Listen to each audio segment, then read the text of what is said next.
Welcome to the podcast. Today we're going to talk all about AI. Yes, artificial intelligence. Should you be using it? Should you be afraid? How should you be using it? Should you be putting disclaimers that you are using it in your school communications?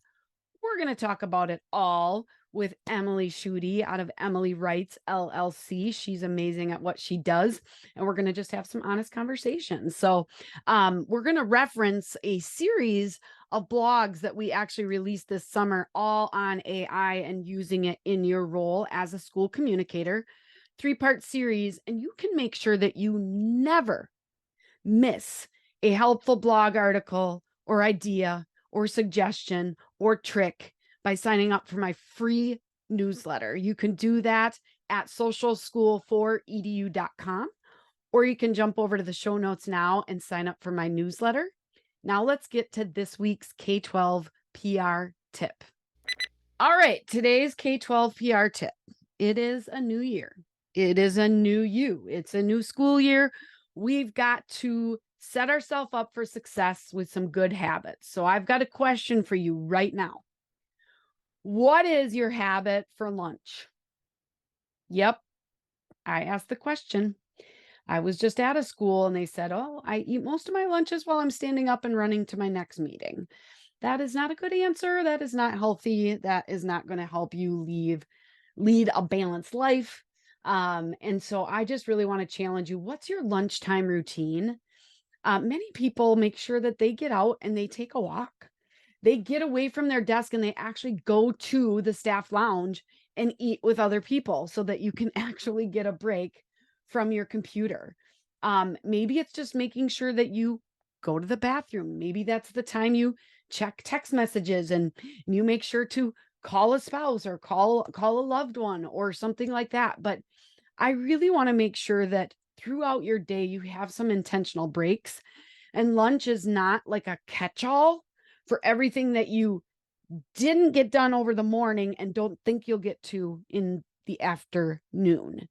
What is your schedule? What's your lunchtime routine?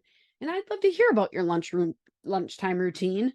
If you'd like to share it with me, you can tweet me or X me or whatever at Andrea Gribble.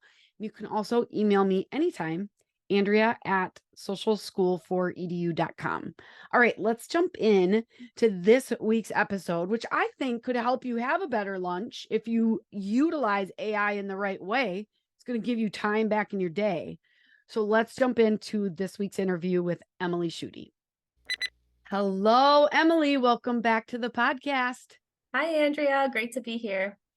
Emily Schutte, and she's from Emily Writes. I get to work with her on really a daily basis.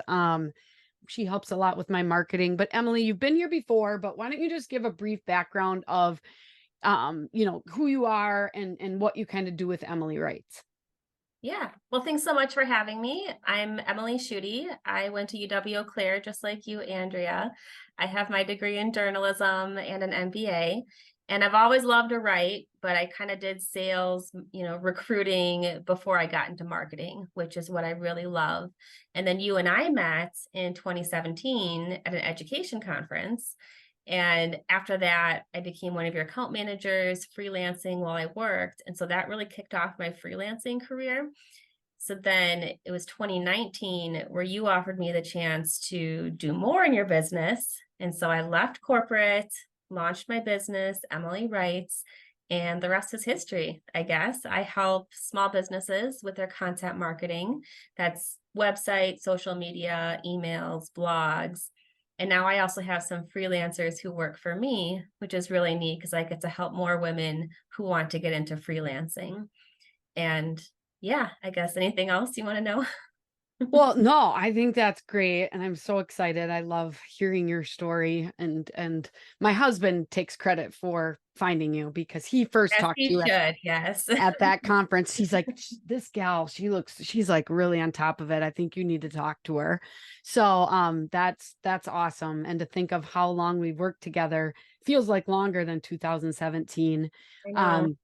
You've certainly done a ton for my business and a ton for a lot of people's businesses, but we're now in the age, and this whole topic of this podcast interview is AI. And Mhm. now, if anybody should be worried about artificial intelligence and writing and all of that, it should probably be somebody that has the word rights in the name of their business, right? That's true. I guess I didn't think of it that way. I mean, I can tell you that I'm not very worried, and I can talk more about that if you'd like, but it's kind of scary on the outset. Yeah, because I think when we started seeing, oh my gosh, is AI going to take our jobs? So what I'd love to know, dive into first is, well, do you fear AI is going to replace you? I don't, but I do think it can replace writers who aren't focused on high quality work or don't want to adapt and use some of these tools. I mean, original work, I think, is always going to be valued, especially AI as a robot. It's not a human. There's no emotion, there's no heart in a robot. So as long as there's humans trying to connect with humans through storytelling, through engaging writing, I think there's always going to have to be real writers, not just robots. Yeah. And I'd love to know from your standpoint, because you said right at the beginning of that, I don't fear that it's going to take my job, but I think it could take the job if people aren't willing to like embrace what is there for them. So, how have you incorporated AI into your work? Yeah, so I started playing around with it, asking it to write some things, late last year when it started to really blow up. And of course, it was terrible at first. I'm like, what is this? But then you start playing with it. I attended some webinars and I really use it, I'd say almost on a daily basis now. Usually I'll pull it up if I'm having writer's block or if I just want to think of another way to say something. So for example, last week I was doing a website project and I just needed to think of a really good header, like something really punchy. And so I gave it the text that was going underneath the header and said, give me 10 ideas that are 5 words or less. And it gave me some really good ideas and I kind of mashed them together and I got a really good header. Which I think for your listeners, that could work if they're writing website copy, but also email copy. So if you have your email written and you need just that really punchy email subject line, you give AI your email, it'll give you some really good subject lines. Just give it a word limit. Otherwise, it's going to go on like 20 On word and on and subject on. lines. Yeah, you definitely want like short subject lines. Uh, Right. So if somebody's brand new to AI, they're like, okay, this is great, but I don't even know what you're talking about as far as where to get started. So, like, am I going to a website or how? I've seen that in some tools, AI is kind of incorporated into a lot of tools now that we might be using. But how do you specifically use it, Emily? Yeah, so I use actually a site called Magai, Magai.co, and it's an AI powered tool. I'll give you the link to put in the show notes for your listeners. Yeah. So I pay $29 a month and it's definitely worth it because it has some extra features. So there's like folders to store your work. You can save your prompts. You can upload PDFs. You can give it links for YouTube. It'll give you transcripts. So to long way to answer your question, you can just go to ChatGPT or it's actually openai.com is the website, Yep. or look into one of these tools that gives you some features. Okay. So the one I use right now is Mhm. openai.com and I opened like a free account. So I'm not paying anything and I can go in and type like make me like for your example, write me an email headline that will entice parents to open this email when the body is, and you could paste Mhm. in the body and then it's going to kind of like summarize and maybe give you, if you ask it to write 5 header options, it'll write those for you, right? Yeah, I would say you can definitely use AI if you're writing from scratch. So if writing isn't your strongest talent or you're just having writer's block, you can ask AI just a basic prompt and we put together a blog for your website that gives some prompts and it'll give you something raw to work with. I know a lot of writers feel more comfortable having a rough draft, something to work from. Personally, I think I use it more like a thesaurus or like kind of a research tool. Now we talked about this in one of the blogs too. It's only up to like 2021, I think. So don't use it for like up to the minute research. But if I'm trying to get some social media post ideas, for example, if I say, this is for a realtor that helps young families. What are 10 concerns that people have about buying their first home? It's going to give me a bunch of, and this is one I've used, it's giving me a bunch of ideas of content that I can turn into social media. Or like for your listeners who are writing social media posts for their school, they probably have a phrase that they just use all the time because it's really easy, like congrats to these school hashtag, athletes. You just have that phrase that you use a lot. Just plug that into AI and ask it to tell you some different ways to say that, because that'll kind of keep things fresh. But yeah, I mean, if you use it to write from scratch, use some of those prompts that we give you in the blog, it's definitely worthwhile. Just be prepared to edit to make it sound right and probably shorten it. And then if something's going right on your website, I've heard that Google is downgrading content that is AI generated. So if it's a blog or a press release or something that's going on your website, just make sure you're finessing it a little bit so it's not just copy paste. Yeah, because I'm sure some of you that are listening, I mean, we do work in school, so we're worried about plagiarism. And like, if I ask AI to write something, is it going to write the same exact thing as somebody else who types it in? Well, not necessarily, but just how freaky fast AI works.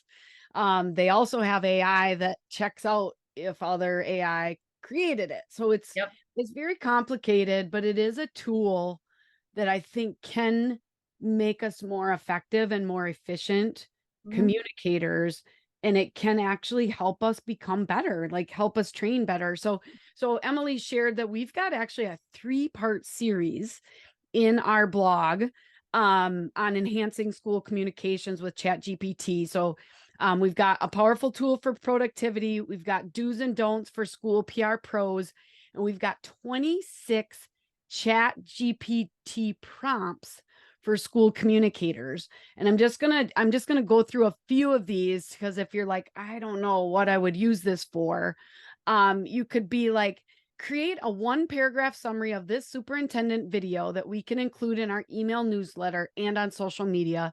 The goal should be to compel people to watch the full video. Here is the video script. And the video script you can grab from another tool that will grab the video script, for it without you having to retype it. Or write a 30-second audio script in third person for a radio ad to promote our school's open house event. The tone should be persuasive, informative, and inviting. Include these key details, and then you could insert. So there's just a lot of variety, right? That if you play around with, you can really get some helpful starting points for something that you need to create. It can be a huge time saver. I thought of another one that I don't think we included in that blog, but I use it all the time for my clients who have events to promote. So, school communicators, you're being asked to promote events in all different ways, all different formats. So, take your like who, what, where, when, why details and plug it into ChatGPT and say, write me a social media post, write me a press release, write me an email blast. And it'll give you, using those same details, just different ways to say it. And I find that really helpful, especially if it's an event that has to be communicated multiple times. Then you're not like repeating yourself on social media with the same post. You're making it sound enticing in different ways. So use it for your event communication. See if that helps you. Yeah, we even had somebody on a past podcast. They had to give a shout out like to all of these donors for, maybe it was like a prom, after prom party. And so she plugged in like all these company names and said, write a 3-sentence thank you using puns. And so then it was like, thanks. I don't know. It was like a pizza Mhm. place, and it was referencing the word dough because it was pizza. And, Ah, so it was just a cute play on words, but she was actually able to plug them all into one prompt and get a bunch of them all at once instead of having to go in their individual times. So it's amazing. My advice at the beginning of summer when we started this series was, just play around with it for 15 to 30 minutes a week so that, and it continues to evolve and continues to get better. And I just think that instead of you looking at it as a threat, we can look at it as a tool to make us even better. Definitely. I love your idea to use it for puns because like that does not come naturally to me. Like there's some really great funny people out there who write in a really humorous way, and that's not me, but sometimes a voice calls for that, like a school social media page. You could be, you got your 10th science experiment photo to post. You could say, "Hey, give me 5 puns related to high school science." And it'll just pull up some fun things for you that our brains might not have come up with by themselves. Yeah, it's kind of like the dad jokes, Yeah. and if there's too many of them, they're a little bit annoying.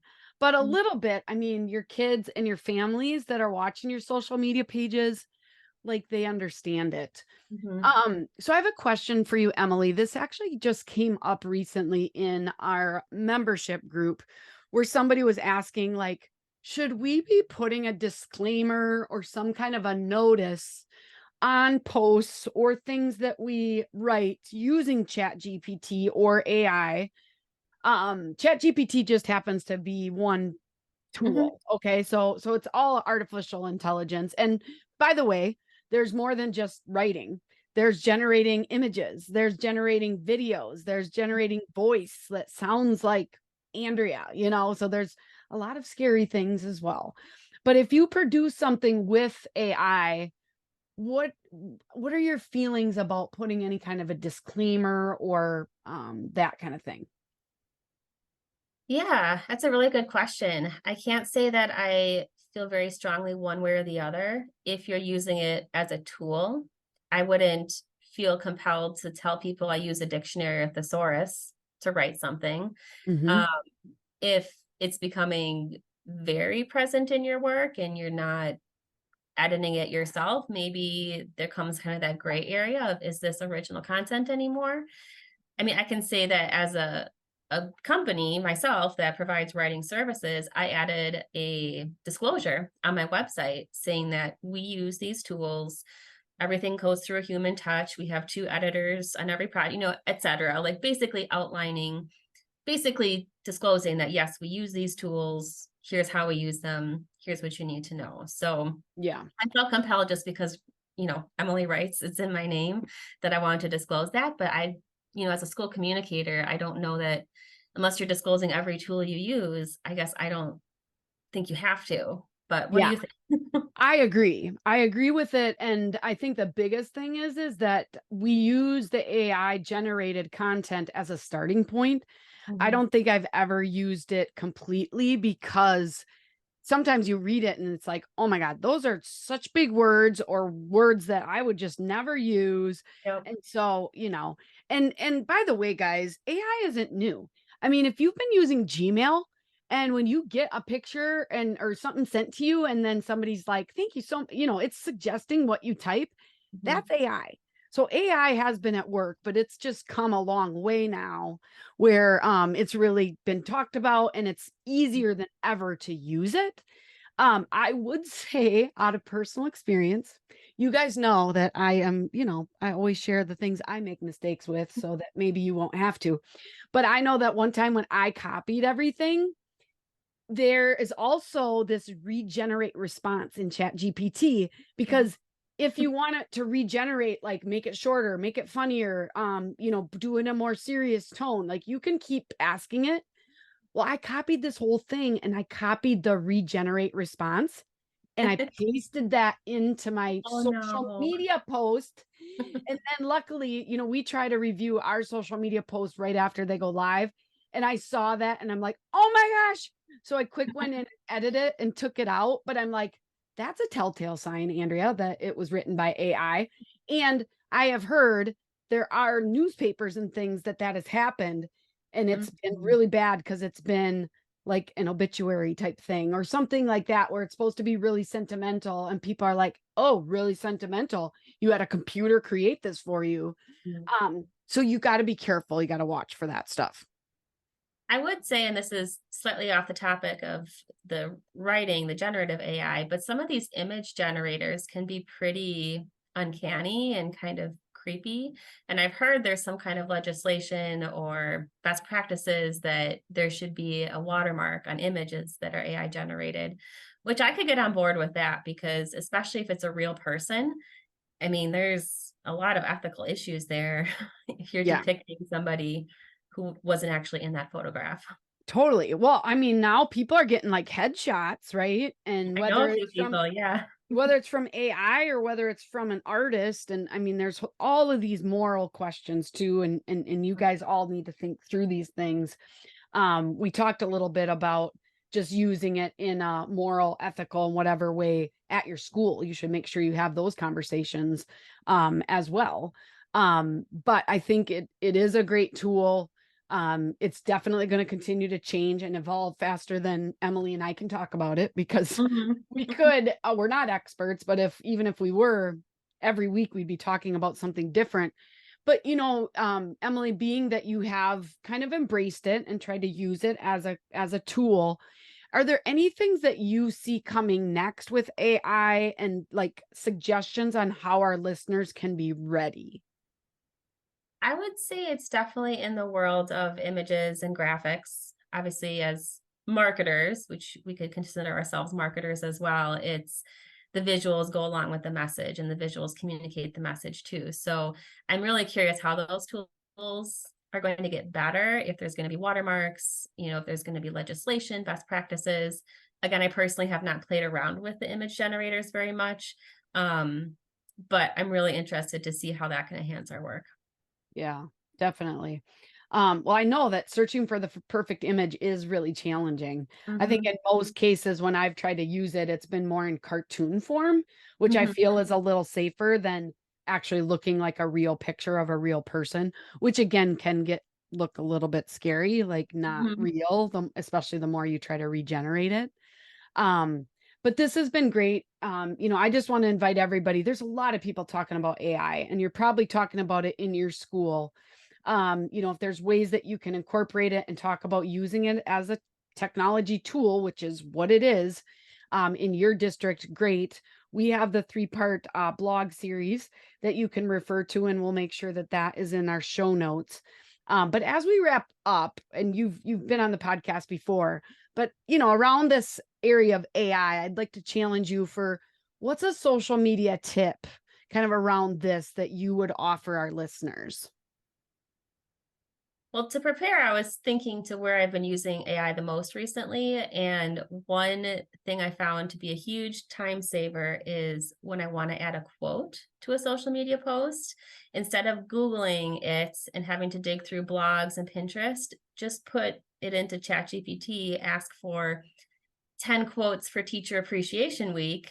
I always say attributed quotes. So give me 10 attributed quotes for Teacher Appreciation Week. It'll just spit out quotes and then go Google it and just make sure that it's attributed right and you quoted it correctly. But that is a huge time saver when you want to add a quote into a social media post. I love it. That is a great, great tip. And that's another great tip. It's not AI related, but adding quotes just to your school posts can Mhm. bring so much life to a story. So if you have some event, some activity that's done in a classroom, and when you can have like one of the students said this, it can really add a lot to it. But yes, famous quotes, we can search those out too. I love that tip. Thank you, Emily, for sharing. I'll Yeah. steal that one, knowing that I speak to a lot of different people. I appreciate you hanging out with me today to share with our listeners. What's the best way for people to stay connected to you? So my favorite social media platform right now is LinkedIn. So you can find me at Emily Rae Schutte over on LinkedIn. Awesome. Well, we'll link that in the show notes, everybody. A lot of people ask me for advice on social media for people other than schools, because I do K-12 schools. Emily's my recommendation. If you have a company or an organization or a nonprofit that needs help with social media or other writing, she does amazing work. She's wonderful to work with. She has the cutest little girl that happens to be sleeping right now. She Yeah, didn't wake up, Emily. The dog didn't bark. I mean, this is good vibes right now. this is like the perfect scenario. I'm so glad. It is very good. Well, thanks again for hanging out with us. And everybody, keep telling those stories. We'll see you again next week. Bye, Emily. See you soon.